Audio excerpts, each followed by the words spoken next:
Example number 10, log of x quantity squared is equal to 5 log x. And this is that 10th time where we don't get to make 1 log equal to 1 log or 1 log equal to one number.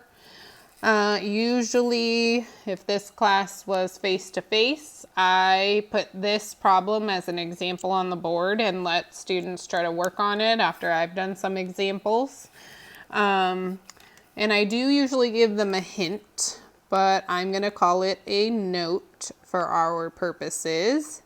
And my note is that log of x quantity squared is not log of x squared inside the log, which means he's not the same because the second one is the same. So maybe I should color coordinate this side and let me make it blue here. Log of x squared, the squared inside the log, is 2 log x. But log of x quantity squared is not equal to those two things because usually people try to pull down this 2 and that's illegal. Now, sometimes after I tell them that, they still stare at it and go, okay, well, if I can't do that, I don't know what to do. Usually 1 or 2 people in the class will figure it out. Sometimes I even give a second hint. And that is u sub. Usually if I say u sub, then people know what to do. They let u equal log x.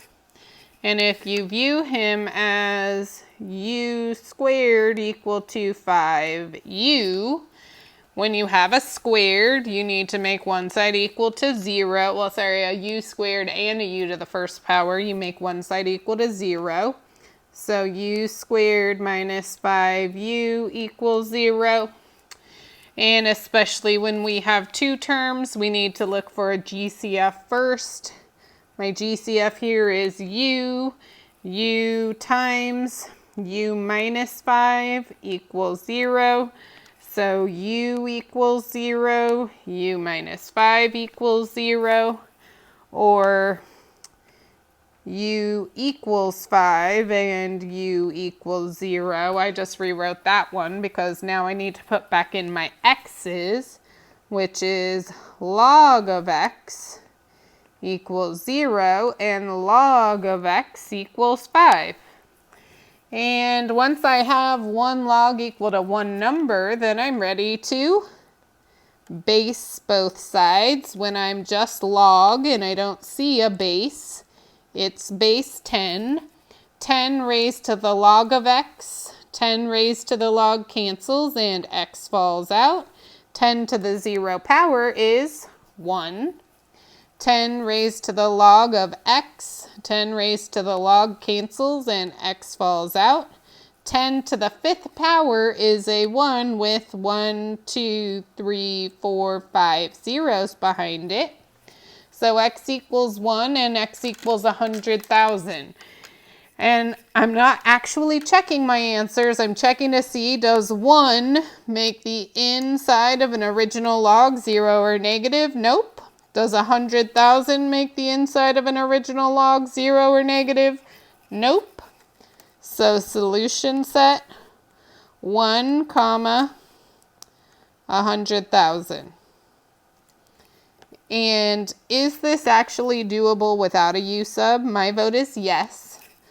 But the only other thing that I just want to caution you about is sometimes before I say u sub, when people are trying to come to grips with this and think of anything and everything and anything that they can possibly do, sometimes students take the log of x squared equal to the 5 log x, and they're like, okay, well, let me divide one of them away.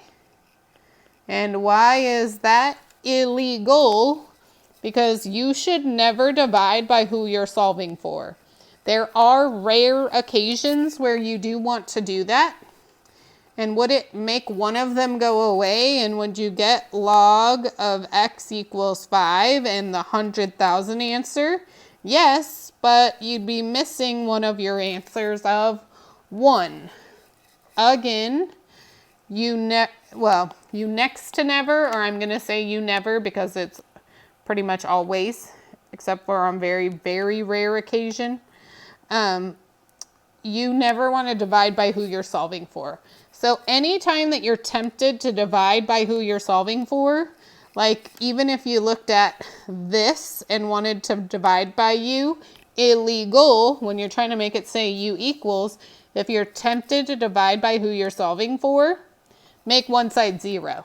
That will almost always fix the problem. And then look to factor. Okay, but that wraps up everything I'm going to talk about in this section. There are a few problems in the homework that are slightly different than these examples that I've done, but I still think that based on the information I gave you, you should be able to do them without me doing an example of them. And so that wraps up this section.